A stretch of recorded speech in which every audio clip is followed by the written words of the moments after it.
Okay, so obviously a great result at the weekend against a very good Clermont side, top of the top 14 at the moment, great form. So to get the result we did against a very good side, we're pretty pleased with. We pick up here, obviously about 4 or 5 minutes into the game, and a training ground move if ever there was. Great work and credit to Kevin Sorrell and Joe Shaw, our backs coaches, but probably more so to the actual backs and Billy involved there. The great finish from Ashy, following great work from the man of the moment, David Strettle.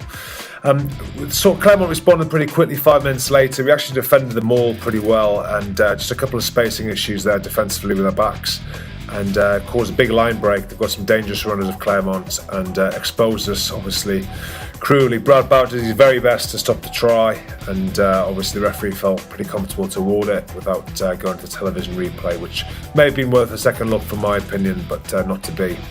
Anyway, we see here we're playing a bit of advantage from John Lacey, the referee, for a couple of infringements on Clermont. Richard Wigglesworth, who is without doubt the Form 9 at the moment in the country, and should be involved obviously with England in the autumn tests. Brilliant alertness and an outstanding finish from David Strettle, absolutely world class. He's got a nose to the line of stretch when he's in this sort of form. We pick up action here in the second half again. Wiggy instrumental in everything that's going well for Saracens at the moment. Brilliant kick pressure, and Kelly Brown getting himself involved heavily there. Sorry, Will Fraser heavily involved over the ball to slow it down.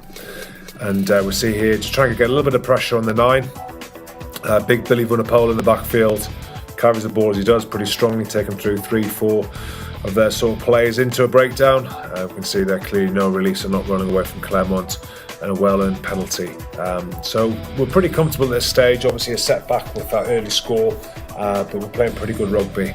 And then sort of out of the blue from nowhere, Zach Guilford picks up a swirling ball, and we don't really help Alex out in the backfield there.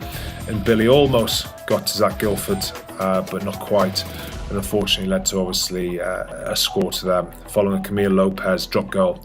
Anyway, our response was magnificent. Chris Ashton, a brilliant tackle on the far side there.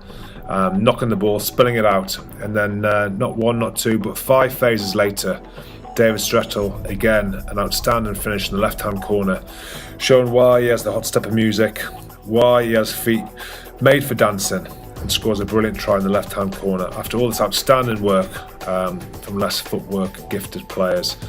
Brilliant hands from Alex, and then here we see Stretz, wrong foot from Fritz Lee, keeping his twinkle toes up in the air, and an outstanding finish. If you can hear the ref mic, you can probably hear Richard Wigglesworth commenting on that very fact.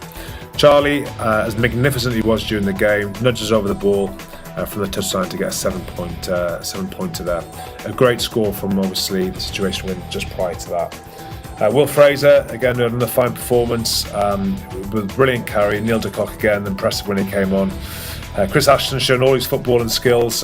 He told me that was called a step over, but we'll question that perhaps.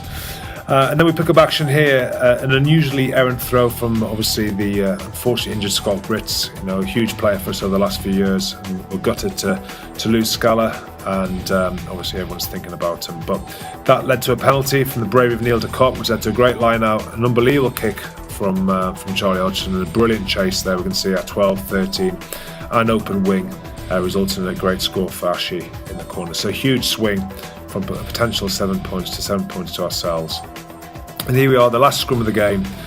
Clermont going down, earning us the penalty, and another famous victory against a top 14 team.